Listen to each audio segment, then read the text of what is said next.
Right, this one, a little study on drawing a box with rotating flaps. So, same thing, first thing I'm going to do is start with our perspective box. So, 3 axes of space, draw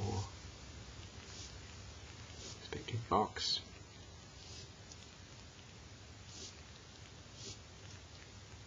Checking that we have our perspective vanishing points. Convergence, so converging towards a common point. This one here just needs to converge a little bit more. And same thing this way, so convergence, that one, if you have a look at it, it's going to parallel, so we need to converge in slightly.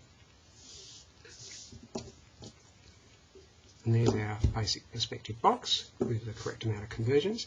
Now I'm going to put a lid on it. So we've sort of got to combine a couple of ideas here with regards to plotting out where that lid exactly would go. So we could have the lid opening that way, that way, that way, that way. In this particular case, I'm going to have it open this way. So what I want to do is think about the lid in the sense of where its hinge point is. So here's our hinge. What we need to do is work out if the box was open, so for example, if I use my calipers, if my box lid was open horizontally along that axis line, that's how far back it would go. So there's our lid, thickness there, there's our lid open. That's kind of a problem though if we want to show the lid open in an odd position, so even down here.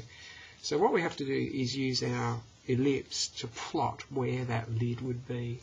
So in this case, our ellipse along this axis would look like that. That little ellipse there, remembering it has to go through the short axis. So the short axis of it.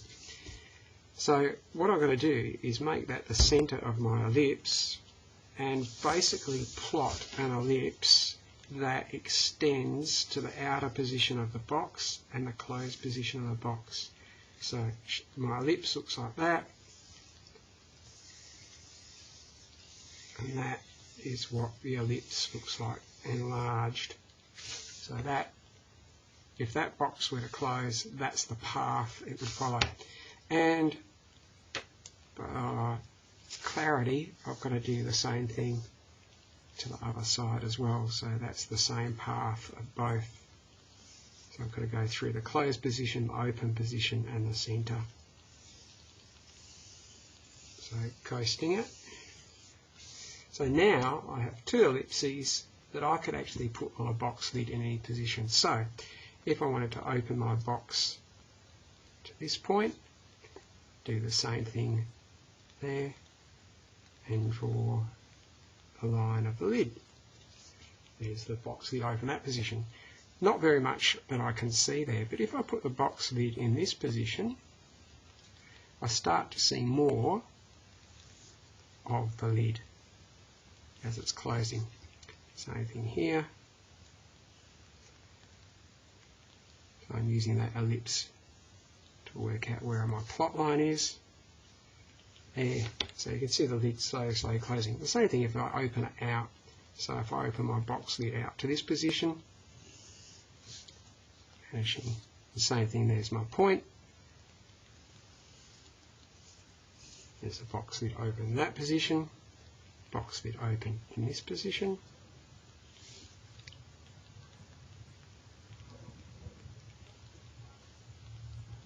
Can't see it, so it's just that part there.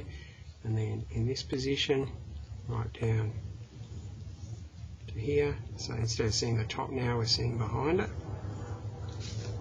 So what we end up with is a whole lot of different positions for our box lid that's proven via the use of my ellipses and 3 axes of space. So all I do now is line in my box, make it a little bit easier to see. And the lid position I'm going to choose in this case is this one here. Actually no, let's do this one here, I quite like that one. So let's line that one in.